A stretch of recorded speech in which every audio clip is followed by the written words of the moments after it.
तो सत्संग में आया था। माँ कैसी है? माँ का पता नहीं है सर। राजनीति में हर जगह दिक्कत धक्का मुक्की का इतना तेज प्रभाव था, एक दूसरे के आदमी के ऊपर चढ़ रहा है। कहाँ से अब मिला? ये सर यही मेडिकल में ही मिला था।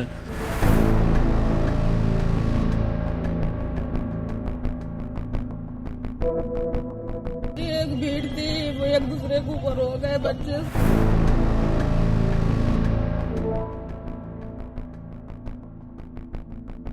नहीं है इनके पास, पुलिस प्रशासन की जिम्मेवारी के हिसाब से ये इतना कांड हुआ है।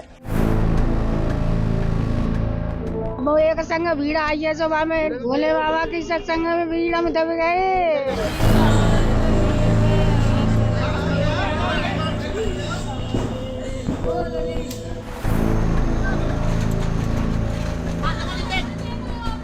कोई सीनियर डॉक्टर यहाँ पे, सीएमओ साहब अभी तक आए नहीं है। 2 साल मौतें लगभग हो चुकी है, कोई सुनने वाला नहीं है, कोई रेफर करने वाला नहीं है।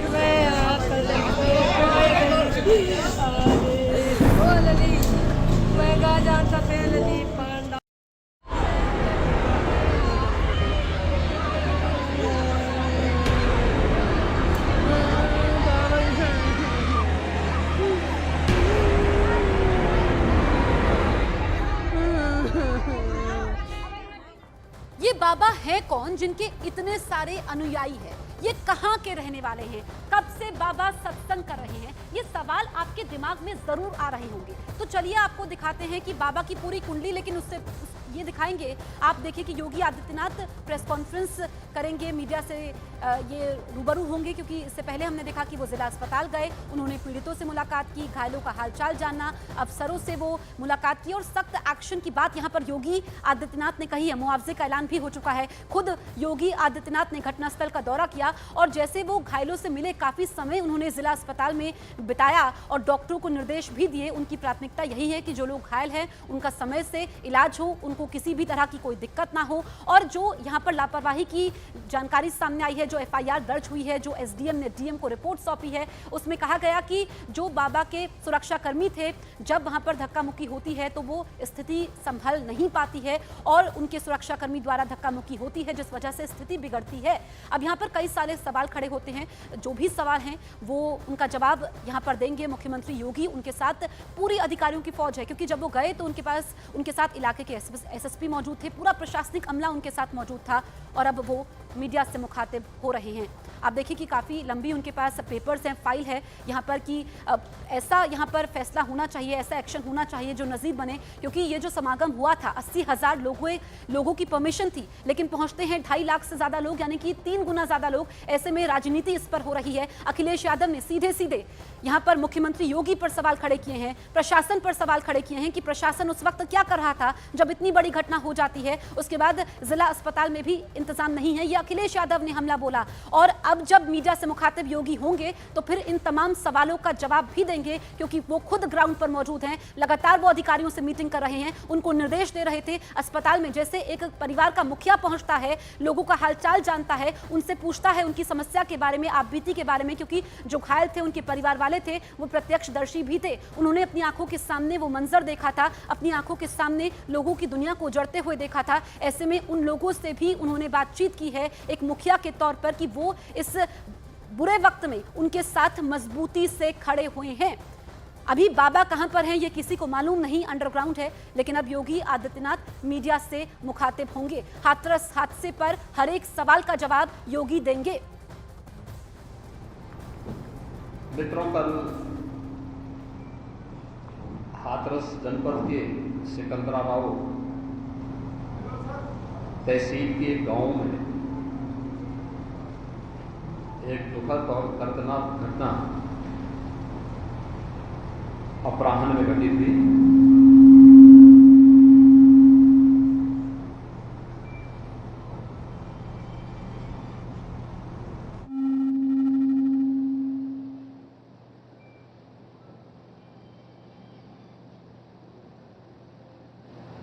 इस पूरी घटना के तह तक जाने के लिए शासन स्तर पर हम लोगों ने कल भी जो व्यवस्था बनाई थी, लेकिन प्रथम दृष्टया हम लोगों का यह था कि पहले राहत और बचाव के कार्य को आगे बढ़ाया जाए।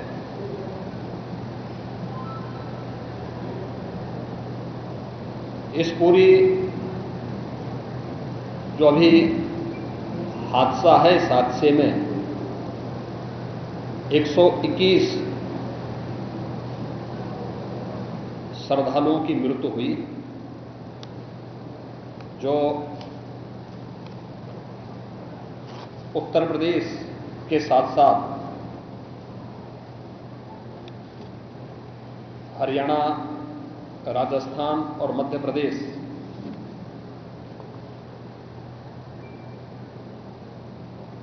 से भी जुड़े हुए थे। उत्तर प्रदेश में हाथरस, बदायूं, कासगंज, अलीगढ़, एटा, ललितपुर, शाहजहांपुर, आगरा, फिरोजाबाद, गौतम बुद्ध नगर, मथुरा, औरैया, बुलंदशहर, पीलीभीत, संभल और लखीमपुर खीरी, इन 16 जनपदों के भी कुछ श्रद्धालु जन थे जो इस हादसे के शिकार हुए हैं।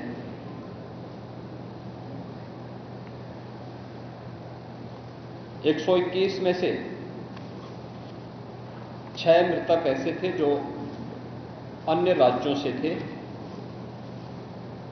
जिनमें ग्वालियर मध्य प्रदेश से 1 थे, हरियाणा से 4 थे और राजस्थान से 1 थे। हाथरस के जिला हॉस्पिटल में मैंने जो घायल हैं, 31 ऐसे घायल हैं जो हाथरस, अलीगढ़, एटा और आगरा के हॉस्पिटल में जिनका उपचार चल रहा है, और उसमें लगभग सभी आउट ऑफ डेंजर है।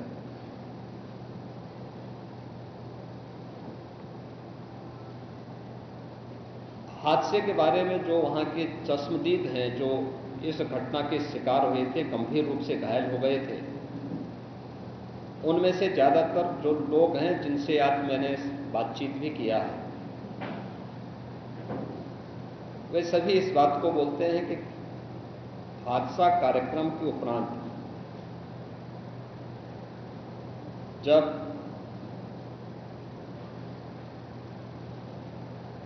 इस कार्यक्रम में जो सज्जन वहां पर अपना उपदेश देने के लिए आए थे, उनका कार्यक्रम या उनकी कथा संपन्न हुई तो कथावाचक के मंच से उतरने के बाद जीटी रोड में जैसे ही उनका काफिला आया था तो उन्हें छूने के लिए जब महिलाओं का एक दल उधर बढ़ा तो उनके पीछे पीछे भीड़ गई, और इसी के बाद वे एक दूसरे के ऊपर चढ़ते गए। सेवादार भी लोगों को धक्का देते रहे, जिसके कारण दोनों ओर, जीटी रोड के दोनों ओर और जीटी रोड के अंदर भी ये सब हादसा वहां पर होता हुआ दिखाई दिया। इसका सबसे दुखद पहलू ये था कि इस प्रकार के आयोजन में जो सेवादार प्रशासन को अंदर घुसने नहीं देते, दुर्घटना होने के तत्काल बाद या दुर्घटना के दौरान प्रारंभिक रूप में इन्होंने पहले वहां पर इस मामले को दबाने का प्रयास किया, लेकिन जब उन्हें प्रशासन ने हॉस्पिटल ले जाने की कार्रवाई प्रारंभ की तो इनमें ज़्यादातर सेवादार वहां से भाग गए। इस पूरी घटनाक्रम के लिए हम लोगों ने एडीजी आगरा की अध्यक्षता में एक एसआईटी गठित की है, जिसने अपनी प्रारंभिक रिपोर्ट दी है और इस घटना की तह में जाने के लिए उनसे कहा गया है। बहुत सारे ऐसे पहलू हैं जिन पर जांच होनी बहुत आवश्यक है। अब तक प्रथम दृष्टया जो थी हमारी कार्रवाई ये थी कि राहत और बचाव के कार्य को आगे बढ़ाने के बाद आयोजकों को पूछताछ के लिए बुलाना, घटना के बारे में, हादसे के कारणों के बारे में उनसे भी पूछताछ करना और फिर घटना की लापरवाही और जिम्मेदारों की जवाबदेही भी इसके लिए तय करना, जिसके लिए पहले से ही एफआईआर यहां पे दर्ज हो चुकी है। इसके लिए कार्रवाई आगे बढ़ रही है। हम लोग इस बात को किसी भी प्रकार से डिनाई नहीं कर सकते। इस प्रकार की घटना केवल एक हादसा नहीं होता है। अगर हादसा भी है तो उसके पीछे कौन जिम्मेदार है, और अगर वह घटना घटित हुई है तो इसके पीछे हादसा नहीं तो साजिश किसकी है, कौन इसके पीछे है। इन सभी पहलुओं को लेकर के राज्य सरकार ने तय किया है कि हम इसका एक जुडिशियल इंक्वायरी भी करवाएंगे और जुडिशियल इंक्वायरी हाईकोर्ट के एक रिटायर्ड जज की अध्यक्षता में होगी, जिसमें प्रशासन और पुलिस के भी रिटायर्ड सीनियर अधिकारियों को रख करके इस पूरी घटना की तह में जाकर के जो भी इसके लिए दोषी होगा उन्हें इसकी सजा देना और इस प्रकार की घटना की पुनरावृत्ति न हो, इनके बारे में एक सुझाव और एक एसओपी उनके माध्यम से बनाई जा सके, जिसे आगे इस प्रकार के किसी भी बड़े आयोजन में लागू किया जा सके। यह हम लोग सुनिश्चित करेंगे। और मैंने यहां पर भी हाथरस में भी और सिकंदराराव के घटनास्थल का मैंने दौरा किया, यद्यपि वहां काफी बारिश थी और वहां जाकर के मैंने एक बार उसको देखने का प्रयास किया है। यद्यपि प्रशासन ने पहले से इसके मैप भी बना के तैयार किए थे, वो भेजे भी थे, लेकिन हादसे के कारणों की प्रारंभिक व्यवस्था देखी जा सके इसको देखने के लिए वहां पर मैं स्वयं गया था। और हमारे 3 मंत्री यहां पर कल से ही कैंप कर रहे थे। मुख्य सचिव और पुलिस महानिदेशक भी यहां पर कल से ही कैंप कर रहे हैं।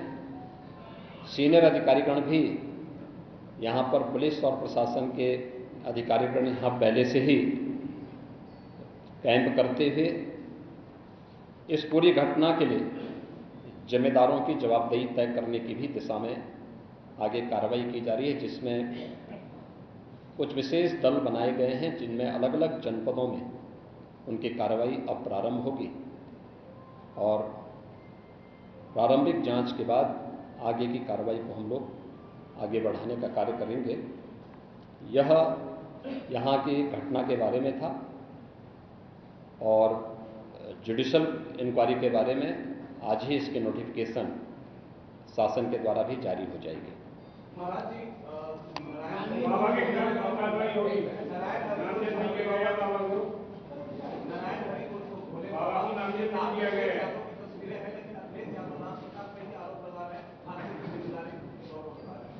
देखिए, कुछ लोगों की एक प्रवृत्ति होती है कि इस प्रकार के दुखद और दर्दनाक घटनाओं में भी वे राजनीति ढूंढते हैं और ऐसे लोगों की एक फितरत है कि चोरी भी और सीना चोरी भी। यह हर व्यक्ति जानता है कि सज्जन के फोटो किसके साथ में है, उनके राजनीतिक संबंध किन के साथ जुड़े हुए हैं। तो स्वाभाविक रूप से आप लोगों ने इस बात को देखा होगा कि पिछले दिनों रैलियों के दौरान इस प्रकार की भगदड़ कहाँ मचती थी और कौन इसके पीछे थे, और मुझे लगता है उसकी तह में जाना आवश्यक है। जो लोग निर्दोष लोगों के जीवन के साथ खिलवाड़ करते हैं और उनकी जवाबदेही भी इसके साथ तय होगी।